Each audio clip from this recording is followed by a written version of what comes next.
All right. Whoa, dude.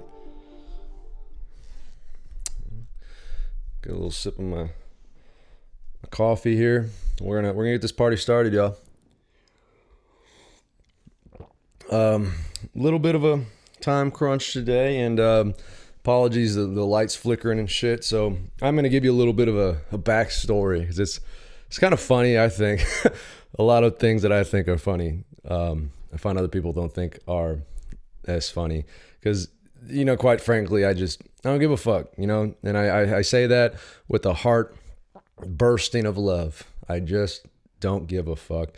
And I think even with that mentality, it's not like some could even say it's like kind of this avoidant thing, which I think at one point it was. And this even reminds me back when I was like 13 or something like that. I would always, whenever something that most people would label as negative or bad, I'd just be like, oh, well, I think I've told this story before. And just, oh, well. And now that's kind of just turned into like, just fuck it.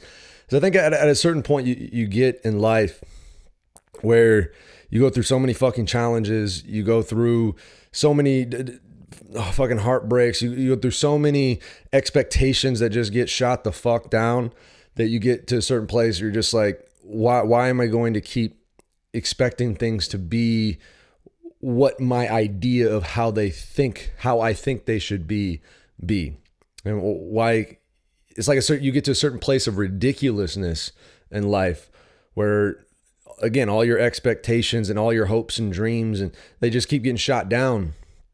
And on one level, it's like you don't want to take that as hopelessness and just give up on life. Because I do think a lot of people end up, I think the majority of people end up taking that route, and they just take all of that frustration and anger, and ultimately it's fear. Fundamentally, even anger, if you take it a level deeper, is fundamentally fear in my experience. And when we choose not to look at our fears, we try to avoid all of our fears, that's when we get faced with more of them. How ironic. So either way, when I say just, I don't give a fuck, it's really coming from this place where I'm just not expecting life to unfold in this exact manner of how I think that it is supposed to.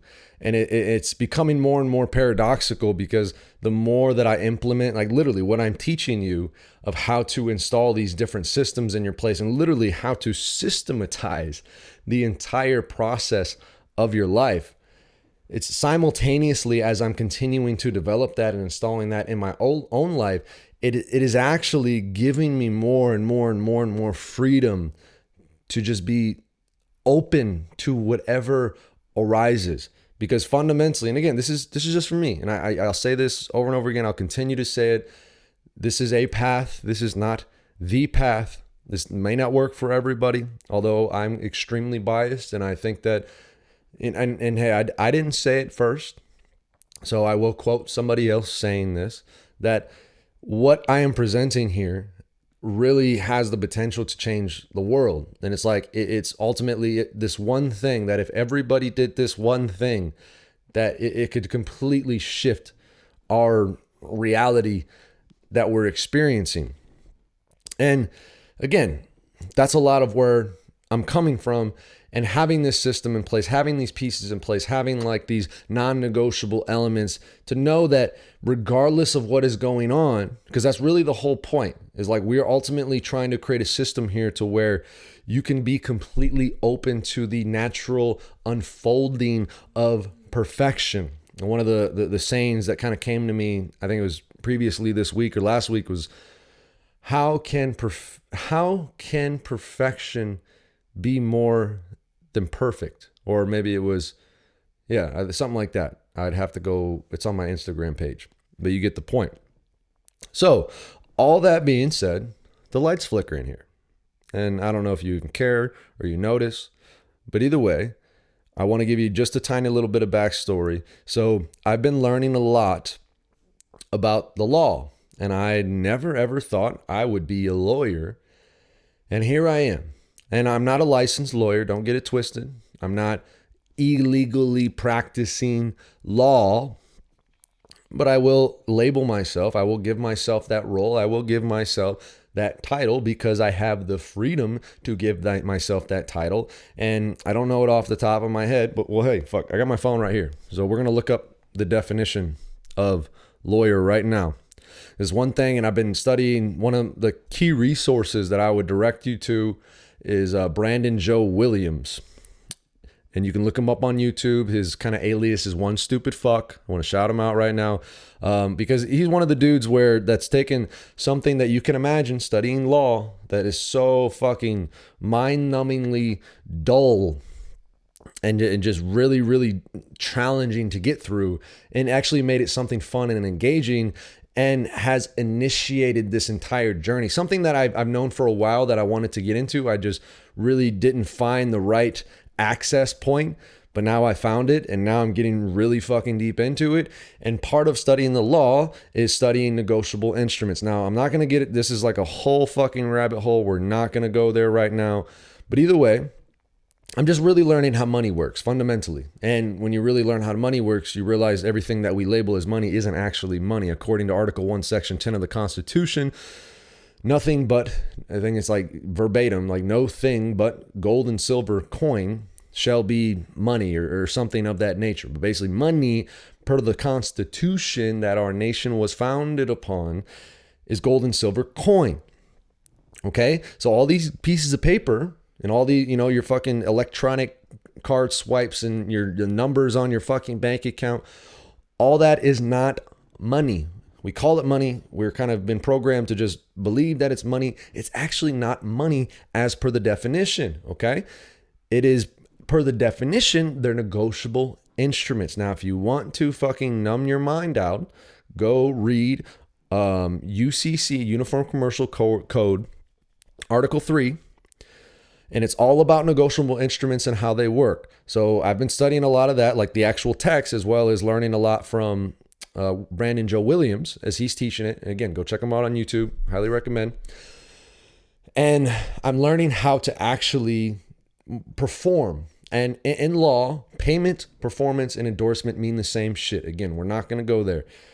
But just know, so basically, going back to why the light's fucking flickering, my electricity got disconnected. Okay?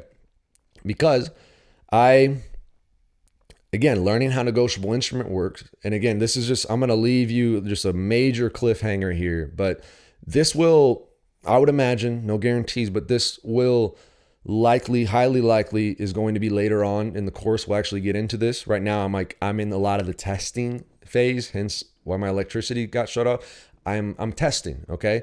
And that's a lot of this I don't give a fuck mentality, is like, I am willing to face my deepest fears. And I say that, and it's easy to say that, but a lot of times you don't even know what your deepest fears are until you're presented with them. But another way to look at that is, I've been to such low places in my life, and I think the lights even want to shut off. I've been to such low places in my life to where it's like you can't even get any lower. So it's like, what's the worst thing that could possibly happen? And coming from that mentality, it's like, okay, yeah, my electricity got shut off. Hell, we didn't have electricity for damn near 99.9999% of our entire fucking evolution, and we got here. Like, okay, we're good. I'm not going to fucking die. And so all these things that we just take for granted, people talk about first world problems. It's like we're so used to just being able to plug in. We got lights, we got this, we got that, like everything just at our fingertips, which again, I'm not saying we need to go back to some fucking prehistoric, our ancestor type shit. We have this technology for a reason. We can use it as a tool. But one of my big things, again, freedom. I don't want to feel like I have to necessarily rely on something as a means for survival, in the sense where if there's no electricity, I'm good. If there's no food, I'm good. If there's no water, I'm good. I can't say that about the fucking air. But hey, maybe that will be an experiment that I will move into one day. Okay? Because again, the worst, and I came to this conclusion early on in my life, like the worst thing that could possibly happen, and I actually maybe have a slightly different perspective now, but just for example's sake, the worst thing that could possibly happen is I fucking die. And then it doesn't matter. You can believe in reincarnation and all that, all this shit. You can get super deep into that. But either way, it's like at some level, this physical body is going to be no more. And who knows? I won't even put that out as a possibility. Maybe again, all possibilities exist. You are only limited by your creativity, your resourcefulness, and your belief in possibility. Okay? So who knows? Maybe I will just fucking live as long as I want to, whether that's 80 years, 120 years, or 500 years. I don't fucking know. And that's cool. I don't have to know. I can just live. I'm right here, right now, because all the possibility is right here and right now. Okay, so let's close some loops. I'm learning how negotiable instruments work. And when you receive a bill, so we'll just talk about the electric. I received the electric bill, and we're so used to exchanging these green pieces of paper called Federal Reserve notes, which are, by definition, they are negotiable instruments. So they operate under the same laws, UCC Article 3, as negotiable instruments. Okay? And so when you learn how that all works, you learn essentially at the bare basic level that you are the creator of the credit. Basically, your signature, the one way that I like to look at it is like if I were an art appraiser, which is kind of a path that I feel like I'm going to go down to see what it actually means to be an art appraiser, and there's some kind of certificate or whatever the fuck. If I was an art appraiser, I would personally, my signature is my art, and that art is worth an infinite amount of money, or more money than you could. And again, we're not talking about real money here as per the Constitution. We're just talking about negotiable instruments, but everybody thinks of it as money, so we're just going to use that term. Okay. My signature as a piece of art, as a piece of intellectual property, has an infinite amount of money, has an infinite amount of value, because essentially all the money of the United States, at least in this, whatever other country operates on a similar system, which is very many, all the money of the United States is backed fundamentally, because it's not backed by gold and silver like it used to be. It's backed fundamentally by the productivity of us as man and woman. Okay? So like our productivity is what backs the money. Now, I'm going to just tap my screen for a sec because last time my audio got fucked up.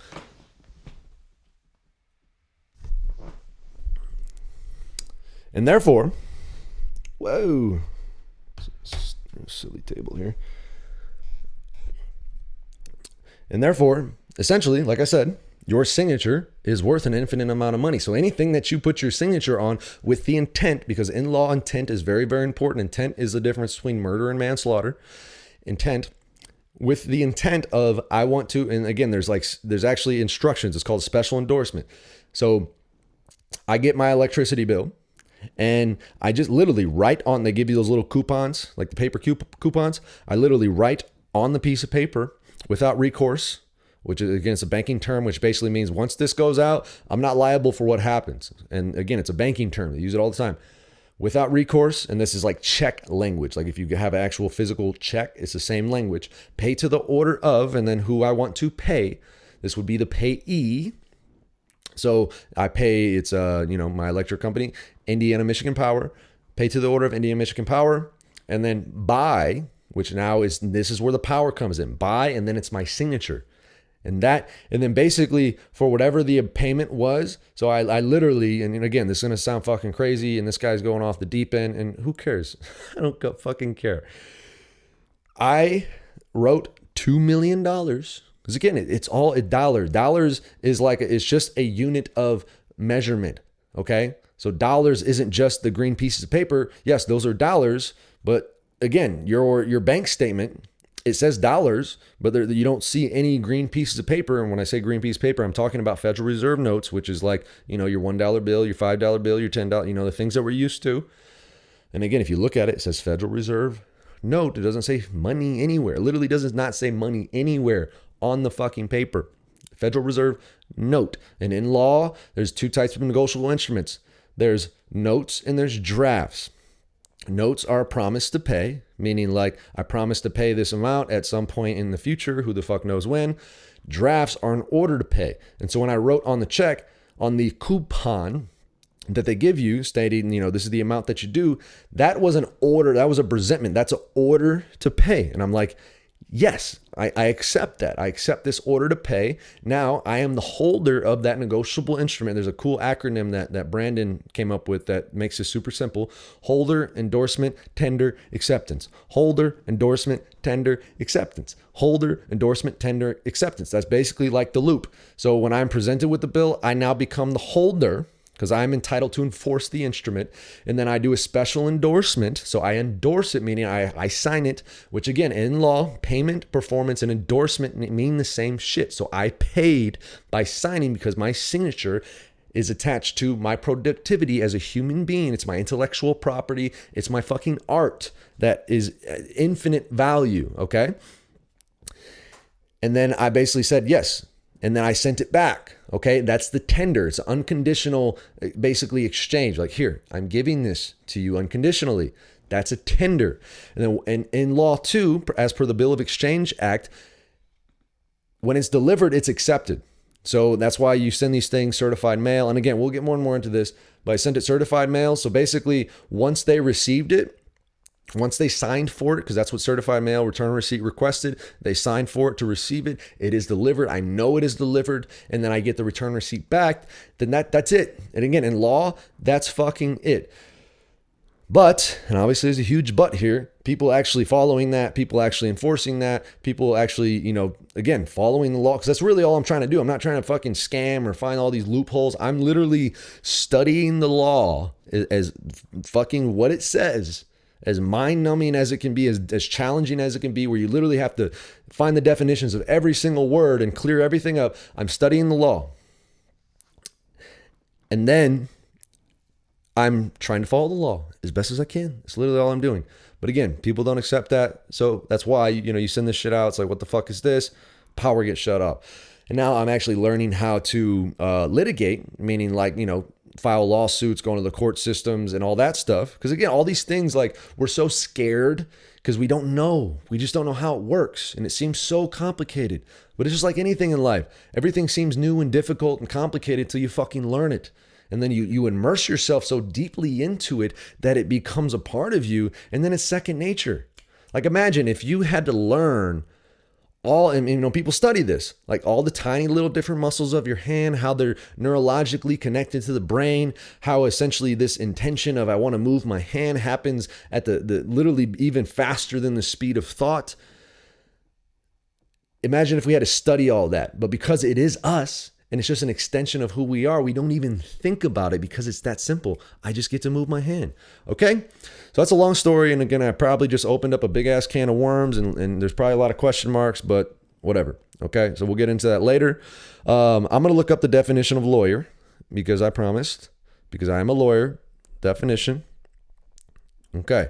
And there, you also have to clear up, is it a legal definition or a because there's like legal dictionaries and there's regular dictionaries, because even the way that which we define the words are up for interpretation. Like, what's the definition of definition? What's the definition of the word the? Okay. And just like the fucking Bible, literally, like people start wars over different interpretations of the meaning of words. Okay. That's how powerful this shit is. And here we are. So one of the definitions. So let's see. One versed in the laws, a practitioner of law, one whose profession is to conduct lawsuits for clients or to advise as to prosecution or defense of lawsuits or as to legal rights and obligations and other matters. And it is a general term comprehending attorneys, counselors, solicitors, barristers, surgeons, and advocates. So there's, again, nothing about needing a license. It's just somebody that's practicing law, somebody that is versed in the laws. That's it. I'm a lawyer. Okay. And there it is. All right. So we got to get into that. Of course I said I was on a time crunch, which I'm not really, but I got a meeting here in a little while, and as you can imagine, being without power, there's a couple different extra steps of things. And by the way, the reason the light's flickering, I'm actually right now, I am plugged in like to my car. My car's running right now outside, and I have a little converter to basically get access to a plug, and I got this long ass extension cord that is plugged in right down here to a power strip, and now this little power strip is being basically powered by my car right now that is running all of this that you see right now. Welcome, motherfuckers. Again, you are only limited by your creativity, resourcefulness, and belief in what's possible. Okay, so in the meaning of time, here's lesson 13. So just like last week, I feel like what's kind of happening is we've laid a really good foundation, a very like tactical, strategic, like tangible things to do. And now kind of like in the beginning, like I said, the spiral of evolution, kind of like in the beginning, we're having to kind of cover some more theoretical stuff and some more concepts, some more things you really need to embody and understand so that we can move on to the next layer of the more tangible things. I feel like kind of like we've laid the foundation. Now it's like, okay, here's level 1. And then, you got to build the next flooring and level 2. And it's like kind of building story by story here. So the title of this lesson, which will kind of give you a hint of what we're going for here, is mastering time through timelessness. And I'm going to just cut right to the heart of it. One of the biggest things, and this was a huge breakthrough for me, because for so long, like just really as far as I can remember, it was when I first started, especially when I first started being an athlete and really got deep into being an athlete, I tried to do everything all at once. Okay. Because again, I had the belief that it was possible. I didn't know how, and it's okay. You don't have to know how. You just have to know the what. Okay. You just have to believe that this thing is possible somehow, some way. Okay. And that's like, you're seeing the horizon, you're seeing the final results. Okay. It's like if you're looking at a map, you're very clear on where you're at right now. And you're also very clear on where you want to go. You don't exactly know how you're going to get there, but you know those two things, which now you've got a starting place and you've got a destination. Now you can move. You can at least start moving in the right direction. And then a lot of times the how is just the journey of life. The how is just the hero's journey, which again is going to take you wherever the fuck it needs to take you to learn and grow in whatever ways you need to learn and grow to become the type of person, because that's the whole thing. It's like, and that's kind of goes along with this whole theme of time. That potential, that destination already exists right here and right now. Because fundamentally, time can only exist within space. Like that's why they say it's time, space, time. And if you want to be really technical, those are actually kind of two slightly different things, time, space, and space, time. I still don't even fully comprehend that. I just know that there is a slight difference there. But either way, time, and I'm just going to break this down super simple. This might just fucking blow people's heads off, but fuck it. So, just imagine you've got the only way that you can have time is, like I said, and when you have space, because when you have space, now there can be relationships to things. Now it's like you can say, here's this thing over here, and here's this thing over here. And now the kind of what elapses when these things move, basically like, if this thing we're going to go from here to over here, I can measure what elapsed. And that's what we call time. It took a certain amount of time to go from here to here. But in reality, it's already all here. And the way that I like to think about that in very simple terms, I'm going to tap my computer one more time because I don't want to fuck the audio up again. The way that you can break that down in simple terms, at least in my mind, is I think of honestly like Grand Theft Auto. If you ever play the video game, and I imagine like, we don't have those anymore, but if like the disc that the game was on where you inserted it into the console, that disc of the game contains every single possible, like literally every single possibility that can happen within that game is present on the disc. And when you're holding the disc of that game, right in that very moment, you are holding every single possibility of that game in this moment right here, right now, as you're holding that disc. And now when you play the game, now you go on different levels, different missions, and now there's like time that is elapsed when you're doing all the different things. But fundamentally on the game, everything that can, ever, has, will, is happening is already on the game. It's already on the disc, okay? So when you start to recognize that all the possibilities are right here, right now, it can be like I fell into, it can be very easy to be like, I want to do everything all at once, okay? And fundamentally, that is true. But the key here, and this is the main key for today, the key is that all at once doesn't necessarily in your time, because again, we have this perception of time, and time is very fluid. Just like if you're doing something you love, a lot of times time speeds up. Like for me, like I go through fucking 12-hour days, like minutes. We're just like, oh, well, shit, I guess it's time for bed now, because I'm doing what I love. Whereas you're doing things that you absolutely dread.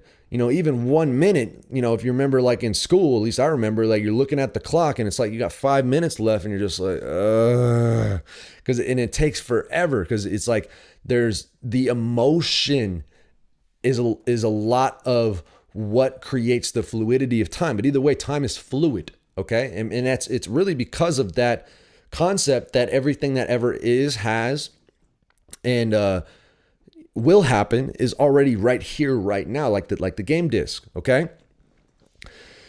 So you have to be able to expand. Basically, this is how we play with time. That's why it's mastering time through timelessness, because when you recognize all possibilities exist right here, right now, then you can start to give yourself permission to think a little differently about time. Because a lot of times, we have these goals, and it's like, even if we say I want this in 90 days, or I want this in 1 year, or this is like my 10-year vision, there's still this kind of feeling. And when you really get down into it, it's coming from this place of scarcity, where it's like we start to feel this rush of like, I want this to happen now. Like I want this reality, whether it's some 90-day, like a small goal or a big goal or a huge vision. I want this reality now.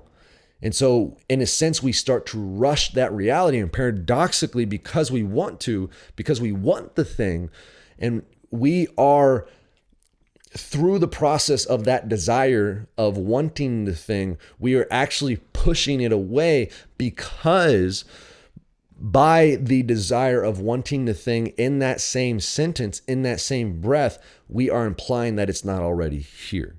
Okay?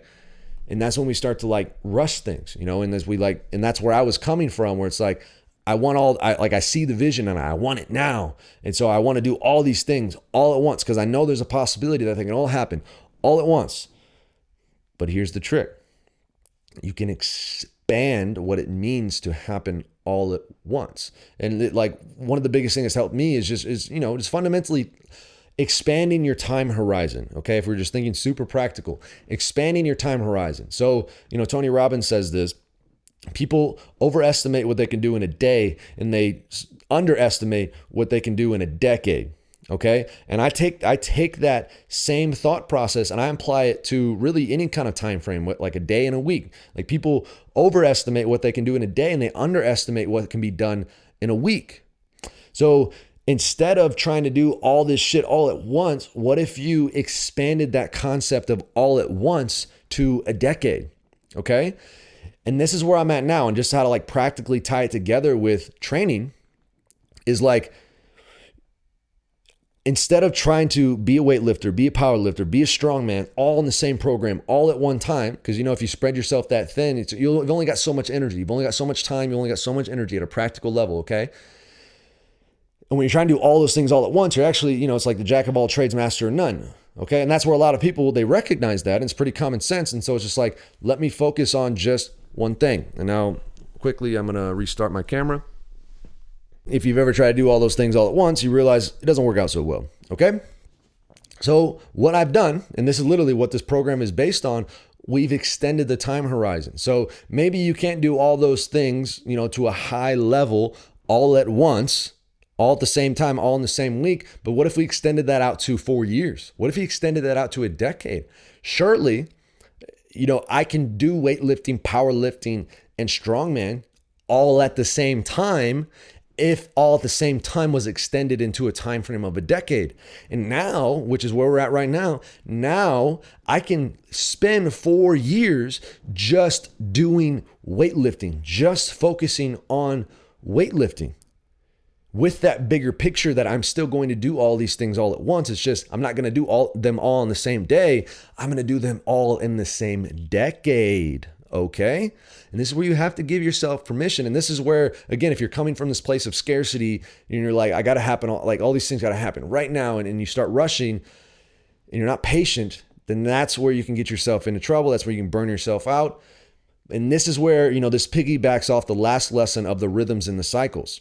Because when you recognize the rhythms and the cycles, and you recognize how fluid time can be, and you give yourself permission to think in longer time horizons, now you can really play with the expansion of what you're doing with time, and you can start setting all these rhythms and cycles up in your life. So, that's why we're operating on like 4-year cycles. We're operating on these 90-day cycles, and we're taking something that, it seems like a big task of doing all these things, but we're breaking them down into these natural cycles, and we're not rushing the process because, again, just like nature isn't trying to rush through summer to get to fall. It's not trying to rush through fall to get to winter. Okay? It's all part of these basic cycles. And it just naturally flows. And that's like the paradox is the more that you just allow for the flow, the faster things happen. Because again, time is very fluid. So if you go along with the cycles, if you can create these cycles and trust in the process of these things, you can do all of these things. And you can essentially master time in the sense that you're not restricted time. You've gained the freedom from time. Okay? And that's really what we're trying to go for here. We're like, time is not even an issue because you've given yourself permission to go through and basically extend your horizon out to whatever time frame is suitable for you. So that's really the main message here. And that's, again, this is more of a theoretical kind of a concept lesson, but we're going to keep building on that. But kind of an invitation for you is to really just to start to look at, again, give yourself firstly permission to know that it is possible to do and to be all the things that you want to do and be. And then also recognize it doesn't have to happen all right here, right now, even though it is all happening right here, right now. And then from there, you can create whatever time frame makes sense. And again, I would invite you, think in terms of decades so that you can give yourself plenty of time to master each one of those different elements while simultaneously building them all together. And that's what we're going for here. All right, y'all. So thanks for tuning in. And I hope this was valuable for you. And I look forward to sharing more with you again real soon. And, it kind of goes without saying, fundamentally, I try to just make these as valuable as valuable as I can so that the kind of sharing and stuff comes naturally. But by you sharing it with the friend, with anybody that you think would find this valuable, that's how this shit spreads, and that's how this shit grows, and that's how we can help more and more people. All right? So I love you. The journey is the way. Trust the flow of surrender. Whatever other kind of cliches I got for you, insert. And I'll see you soon. Peace.